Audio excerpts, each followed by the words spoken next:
Right గా నాగోబా జాతరకు సంబంధించినటువంటి ఆ ఆ ఏది ఒక ఆదివాసీల జాతర ఇవాళ అంకురార్పణ జరగబోతా ఉంది.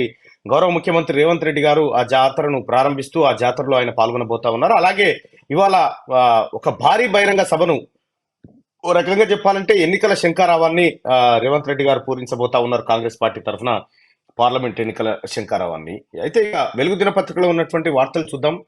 వెలుగు దినపత్రికలో ఉన్నటువంటి వార్తలు. సో రైట్ గా అదే విషయంలో ఇవాళ ముఖ్యమంత్రి రేవంత్ రెడ్డి గారు ఇంద్రవెల్లి ప్రాంతానికి వెళ్ళబోతా ఉన్నాడు. ఇక కేంద్ర బడ్జెట్ ఏదైతే ఉందో కేంద్ర బడ్జెట్ ను ఇక్కడ పెట్టడం జరిగింది. మొత్తం బడ్జెట్ విలువ వచ్చేసి 47,65,768 కోట్లుగా ఈ బడ్జెట్ ను పెట్టారు. దాంట్లో రెవెన్యూ వసూలు 30 లక్షల కోట్లు, మూలధన వసూళ్లు 17.6 లక్షల కోట్లు, ఆర్థిక లోటు 3.9 లక్షల కోట్లు ఉండబోతుందని చెప్పారు. ఇక మొత్తం వ్యయం వచ్చేసి 51,50,000 కోట్ల రూపాయలు ఖర్చు చేయబోతా ఉంది.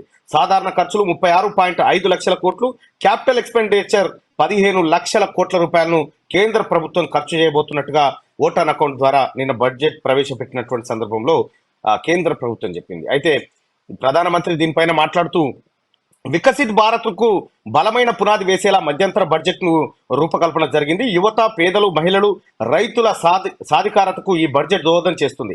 యువత ఆకాంక్షలకు ప్రతిబింబించేలా కేటాయింపులు జరిగాయి. ద్రవ్య లోటును కంట్రోల్ చేస్తూనే క్యాపిటల్ ఎక్స్పెండిచర్ 11 లక్షల కోట్లకు పెంచడం చారిత్రాత్మక నిర్ణయం అని చెప్పి ప్రధానమంత్రి నరేంద్ర మోడీ చెప్తున్నటువంటి మాట. ఇది బడ్జెట్ కు సంబంధించినటువంటి అంశం. అయితే ఇక ఒకసారి బడ్జెట్ వివరాల్లోకి వెళ్తే సాదాసీదాగానే ఉంది బడ్జెట్.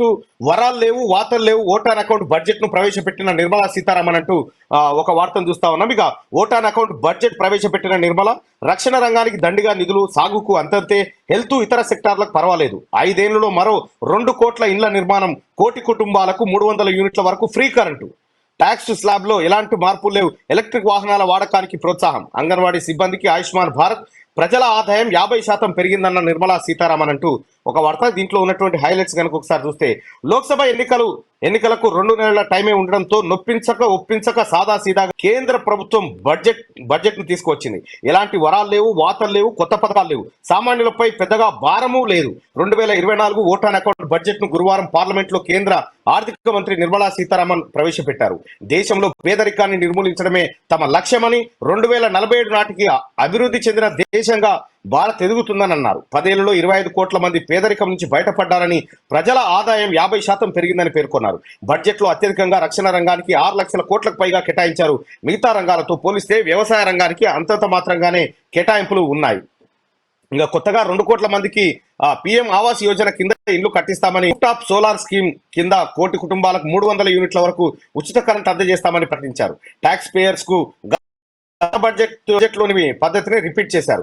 7 లక్షల వరకు కొత్త సిస్టమ్ ప్రకారం పన్ను చెల్లించాల్సిన అవసరం లేదు. ట్యాక్స్ చెల్లింపులో కొంత ఊరట లభిస్తుందని వేతన జీవులు భావించిన నిరాశ ఎదురైందంటూ ఒక వార్తను చూస్తా ఉన్నాం. ఏది వేతన జీవులకు సంబంధించి రాష్ట్రంలో రైల్వేకు 5,000 కోట్ల రూపాయల బడ్జెట్ ను కేటాయించారు. పెట్టుబడుల కింద మరో 31,221 కోట్లు ఖర్చు. అశ్విని వైష్ణవ్ రైల్వేల అభివృద్ధికి 3 ఎకానమిక్ కారిడార్లను నిర్మిస్తున్నట్టుగా నిర్మలా సీతారామన్ పేర్కొన్నారు. దానికి సంబంధించినటువంటి వార్తను మనం ఇక్కడ చూసుకోవచ్చు.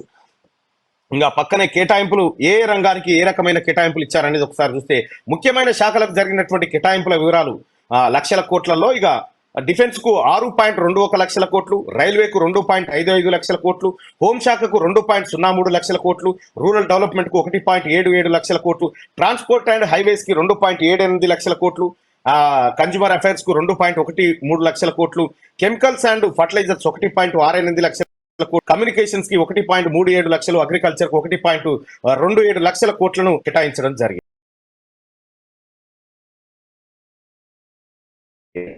కేంద్ర ప్రభుత్వం అనేది ఒకసారి చూస్తే 86,000 కోట్ల రూపాయలు ఉపాధి హామీ పథకం కోసం ఖర్చు చేయబోతుండగా 80,671 కోట్లు పిఎం ఆవాస్ యోజన పథకం కింద ఖర్చు చేయబోతా ఉంది.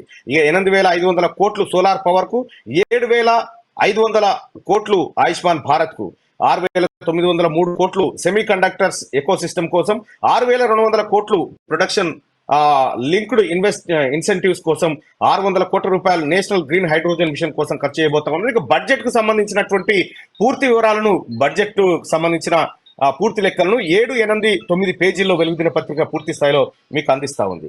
సో